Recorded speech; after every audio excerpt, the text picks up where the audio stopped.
میں پہلا بندہ ہوں جو میں ان کے اندر میں گھسا ہوں آ کے. مجھے پتہ ہے کہ ان کی سیاہکاریاں، ان کی بدکاریاں، یہ ملک کو لوٹنے کھانے والے، تباہ کرنے والے بزدل، نلائق اور کرپٹ ہوئے کہ اس ملک کی مسلطن قوم کو انہوں نے اندھیرے میں رکھا ہوا ہے.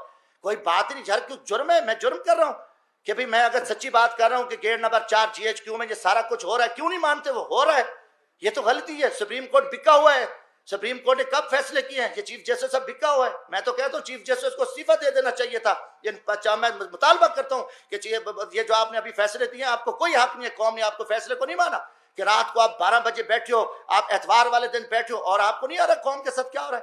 آپ کو پتہ تھا، پری پلان آپ نے یہ سارا کچھ کیا ہوا تھا. نہیں جی، مارشل لا کر رہی تھی، ہم اس لیے بیٹھے. سبحان اللہ، آپ نے اپنے گھر کے آپ کے ججوں کو نہیں بخشا، آپ مارشل کو روکنے کے لیے بیٹھے. جب مارشل پہلے آپ کے کسی جج نے روکی تھی، سارے اب بکاؤ بیٹھے ہو. پھر ان بکاؤں کو تو بے نقاب کریں گے یار، کچھ بھی ہو جائے. ہم بھگتے ہیں، بھگت رہے ہیں. میں کس دور میں نے نہیں بھگتا ہے، سچ کہنے کی مجھے سزا ملی ہے. کس دور میں یار ہمیں اتنا ذبح ہو جائے، ہم اتنے گر جائیں کہ ہم اس ملک کی بات نہ کریں. ان کی ساری دولت باہر پڑی ہے، ان جنرلوں کی جو دولت پڑی ہے، ان ججز کی پڑی ہے، بیوروکریسی کی، سیاستدانوں کی پڑی ہے، اور یہ نکل جائیں گے. ملک میرا تیرا آپ کے ہم ذلیل ہو جائیں گے. اب ہم ادھر کرتے ہیں، وہ کہانی کرتے ہیں، ٹوٹل آ کے قوم کے سامنے جھوٹ بولتے ہیں اور اتنی یہ بغیرتی کریں. ہم ڈر جائیں کہ موت تو ہے نہیں، جب آپ لوہے کے کوٹ میں بیٹھے رہو موت آئے گی، موت پکڑے گی آ کے، اللہ کا حکم غالب رہے گا. 3.5 سال بعد یہ سارے مجرم پاک ہو گئے، ساری چیزیں ختم ہو گئی. اچانک مکمکا ہوتا ہے، اچانک سودے بازی ہوتی ہے، اچانک عدم اعتماد آ جاتا ہے، اور وہ سارے چور لٹیرے جو افواج پاکستان کے خلاف گالیاں دینے والے، قومی راز دینے والے، پاکستان کو لوٹنے والے، وہ گینگز آ کے وہ وزیر اعظم بھی بن جاتا ہے شہباز شریف، اس کی پوری ٹیم بھی آ جاتی ہے، اب نواز شریف بھی پاک ہے. یہ قوم کے ساتھ آپ مذاق چھوڑ دو. کم از کم میں پاکستانی ہوں، جمشید دستی کا جینا مرنا یہ ملک ہے، میں مزدور آدمی ہوں، نہ میرے اثاثے ہیں، نہ میری کوئی لوٹ مار ہے، نہ میری کرپشن ہے. میں پاکستان کی عزت کے لیے، اس ملک کی بقا کے لیے میں بولوں گا، چاہے وہ کوئی جنرل ہو، فوجی، چاہے وہ عدلیہ کا چیف جسٹس ہو، چاہے وہ کوئی سیاستدان ہو. یہ ہمارے اوپر ایمانی ذمہ داری ہے، اللہ کا حکم ہے کہ آپ سچی بات کو جو ہے نا آپ نہ چھپاؤ. تو یہ میں ضرور بات کروں گا. اب قوم سمجھ چکی ہے کہ کھیل کیا کھیلا جا رہا ہے. اب اس کا کوئی جواب دینے کو تیار ہے. جب آپ کل ان کو چور ڈاکو کہہ رہے تھے، آج ان کی وضاحتیں کر رہے ہو. وہی جسٹس جو آج ماشاءاللہ ہمارے چیف جسٹس عمر عطا بندیال صاحب کل انہی بینچوں میں ان کو سزائیں دے رہے تھے، انہی کو مجرم ڈکلیئر کر رہے تھے، انہی کے اوپر حکم چل رہے تھے. آج وہی چیف جسٹس رات کو بیٹھتے ہیں اور ان کو پاک کر کے، کلیئر کر کے اور سارا کچھ کر کے کہتے ہیں جی صاف ہیں. اب یہ چیز نہیں چلے گی. پہلی بات ہے کہ دیکھیں، ہم غریب طبقے کے لوگ ہیں، ہم لاشیں اٹھا رہے ہیں، ہم لوگوں کی خدمت کر رہے ہیں. میں وہاں بھیک مانگ کے غریب مزدوروں کے بچوں کے لیے، جہاں عورتوں کو ذبح کیا جاتا تھا، جہاں جگیرداروں کے ڈیرے پہ غریبوں پہ کتے چھوڑے جاتے تھے، وہاں ایک میں شخص نے جدوجہد کر کے ہم محنت کر رہے ہیں، لاشیں اٹھا رہے ہیں، دریاؤں میں کھڑے ہیں، ہم سراؤں میں بیٹھے ہیں، ہم محنت کر رہے ہیں. اب ہم سے لوگ پوچھتے ہیں کہ بھائی آپ کی کسی GHQ سے دوستی ہے؟ آپ پاگل ہو؟ آپ GHQ سے دوستی ہے تو آپ آ سکتے ہو، ورنہ یہاں آپ کی جو عوامی خدمات ہے وہ نہیں ہو سکتی. یہ لوگ اب عام آدمی بھی ہمیں چراوا بھی کہتا ہے. میں کہ بھی ہم تو یار عام غریب لوگ ہیں، ہم تو غریبوں کے جوتے اٹھا سکتے ہیں، ہم کسی جنرل کے جوتے نہیں اٹھا سکتے. وہ بڑے جوتے ہیں، وہ بڑے لوگ جوتے اٹھا سکتے ہیں. جمشید دستی کیا کر سکتا ہے؟ آج آپ نے سیاست کو تباہ کر کے رکھ دیا. آج وہ پیپلز پارٹی، وہ بھٹو کا نظریہ تھا، آج آصف زرداری اسٹیبلشمنٹ کے آگے لیٹا ہوا ہے.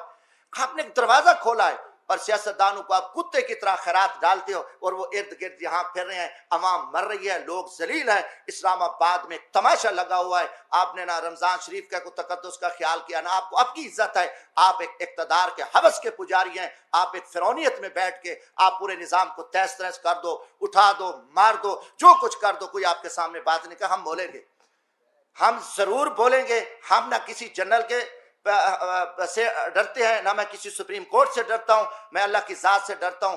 ہم انشاءاللہ اس ملک کی بقا کے جہاں بھی ہمیں موقع ملا. آج بھی میرا دل زخمی تھا. کافی دنوں سے ایک جھوٹ چل رہا ہے، میڈیا کو بھی پہ بھی تماشا لگا ہوا ہے. وہی کتنے لوگ میڈیا کے تھے جو کل کیا تھے، آج بیچارے کہاں کھڑے ہیں، کس مجبوری کے تحت کھڑے ہیں، کیا کیا معاملات ہیں. مگر قوم سمجھ چکی ہے، قوم جان چکی ہے.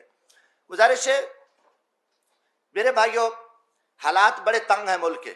پاکستان ایک خوفناک خانہ جنگی کی حالت میں آ چکا ہے.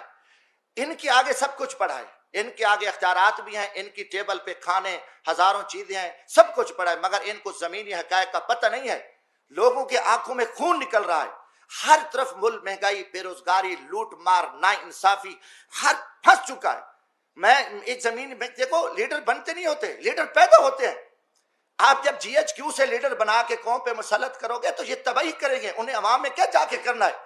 انہوں نے تو لوگوں کو ذبح کرنا ہے۔ نہ ورکر کلاس بچی ہے، نہ کوئی چیز بچی ہے، سب کچھ آپ نے تہس تہس کر دیا۔ زمینی حقائق کچھ اور ہے۔ میرا تعلق ایک جھاڑو والے طبقے سے ہے، ایک ریڑھی والے، رکشے والے، ایک ہاری طبقے سے ہے۔ میں عوام میں دیکھ رہا ہوں کہ عوام میں جو لاوا پک چکا ہے، وہ ٹھیک ہے، آپ کا خوف ہے، آپ کا دبدبہ ہے، آپ کا تھانہ ہے، آپ سے ڈرتے ہیں، مگر اس کا انجام خوفناک ہے۔ پاکستان ایک خانہ جنگی کی حالت میں، آپ کو پتہ بھی نہیں ہے کہ ملک کے کیا حالات بن چکے ہیں۔ آپ بند کمروں میں بیٹھ کے، فرعونیت میں بیٹھ کے، آپ سب چوروں کو، لٹیروں کو، کرپٹ لو، ہم آپ سے پوچھیں گے۔ یہ سوال میں جی ایچ کیو سے بھی کرتا ہوں کہ یا کل یہ چور، ڈاکو، لٹیرے، بدماش ہیں تو پھر ہم چوریاں کرتے ہیں، ہم ڈاکے مارتے ہیں، ہم لوٹتے ہیں۔ پھر یہی طریقہ ہے کہ جب سب لٹیرا، ڈاکو، ملک دشمن، ملک کا وزیر اعظم بنے، ملک کے وزیر بنے، عہدے بنے، تو پھر یہی طریقہ صحیح ہے؟